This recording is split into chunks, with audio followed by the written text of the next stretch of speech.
में सवार होकर के एक सिटी से दूसरी सिटी में जा रहे थे।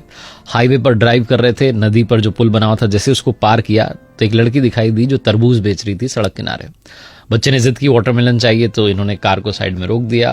गाड़ी का शीशा नीचा करके जो है मैडम ने पूछा कि क्या भाव दिए, तो उस लड़की ने कहा कि 50 रुपए का एक लेके चले जाओ। तो ये जो मैडम थी मोल भाव करने लगी कि 30 रुपए, उससे ज्यादा नहीं। वो बच्ची कहने लगी कि आप गजब कर रहे हो, आपने तो 30 रुपए बोल दिया। तो मैडम ने कहा चलो 40 रुपए। तो उस बच्चे ने कहा अरे 40 का तो हमें ही पड़ा है, 45 का मैं आपको दे सकती हूँ। ये भाई साहब जो थे, पति जो थे, मुस्कुरा रहे थे कि क्या ये जिद बहस कर रही है इतनी छोटी सी बात पर। और जो मैडम थी वो मोल भाव में लगी हुई थी। तभी वो जो लड़की थी वो तरबूज लेकर के इनकी जो कार थी उसके पास में आ गई, और जो बच्चा था वो खिड़की से बाहर देख रहा था।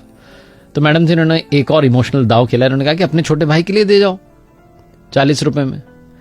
तो उस बच्चे ने कहा अरे वाह कितना प्यारा बच्चा है, क्या नाम है इसका। तो उस बच्चे ने बताया मेरा नाम गोलू है। कहने लगी वाह तुम तो सच में गोल मटोलो। और तब जो है उसने वो तरबूज उसके बच्चे के हाथ में रखना चाहा, तो वो जल्दबाजी में, छोटा बच्चा कहां संभाल पाता, वो नीचे गिर गया। 5 किलो करीब का तो तरबूज रहा होगा, उसके 3-4 टुकड़े हो गए। बच्चा रोने लगा कि मेरा तरबूज गिर गया। तो बच्चे ने कहने लगे अरे मेरे भैया नाराज क्यों होता है, मैं दूसरा लेके आती हूँ। फटाफट से दूसरा लेकर के आ गई। अब ये मैडम ताव में इनको लगा कि 2-2 के पैसे लेगी। कहने लगी हम उस टूटे वाले के पैसे नहीं देंगे और इसके भी 40 रुपए ही देंगे, कितने का है ये। उस बच्ची ने कहा, जो लड़की बेच रही थी तरबूज की, मुझे तो आंटी जी कुछ चाहिए ही नहीं, मैं तो अपने छोटे भैया के लिए लेकर आई हूं, मेरी ओर से तोहफा है इसके लिए। तो कहने लगी नहीं तुम पैसे तो लो। जो पतिदेव थे भी मुस्कुरा कर कहने लगे कह रहे तुम 100 रुपए लो दोनों तरबूज के, टेंशन ना लो। उस बच्चे ने कहा नहीं मैं अब पैसे नहीं लूंगी, आपने कहा ना मेरा भैया है, भैया से पैसे थोड़ा ना लेते हैं। तो ये जो मैडम थे उन्होंने कहा कि अरे ये तो मैंने ऐसे ही कह दिया था, तुम पैसे ले लो। उस छोटी सी लड़की ने जीवन का सार कहा। उसने कहा कि मेरी माँ कहती है कि रिश्तों में नफा नुकसान नहीं देखा जाता, पहला वाला टूट गया कोई बात नहीं, दूसरा वाला इसके लिए मेरी ओर से गिफ्ट है, तोहफा है, आप लेके चले जाओ। जब उसने ये बात कही तो इन मैडम ने पूछा कि तुम्हारे परिवार में कौन कौन है, तुम्हारा कोई भाई है।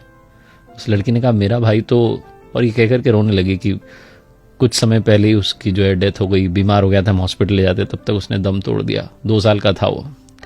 मुझे तो इसमें अपना भैया नजर आया, आप लेके जाओ तरबूज।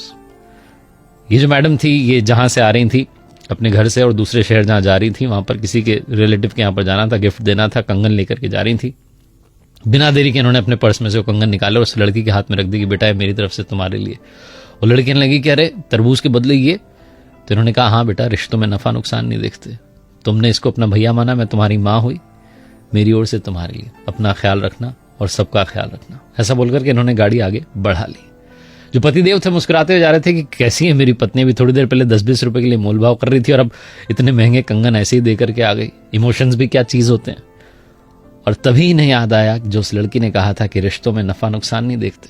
बिना देरी के इन्होंने अपने बड़े भाई को कॉल लगाया और बोला कि अरे वो वाला प्लॉट आप रख लो, वो बाजार की दुकान आप रख लो, मुझे नहीं चाहिए, मैं कोर्ट में जो मुकदमा किया हुआ है वापस ले लूंगा। बड़े भाई साहब कहने लगे तुझे क्या हो गया अचानक। तो इन्होंने कहा कि वो भाई साहब मैंने सुन लिया है, अब याद रख लिया है कि रिश्तों में नफा नुकसान नहीं देखते।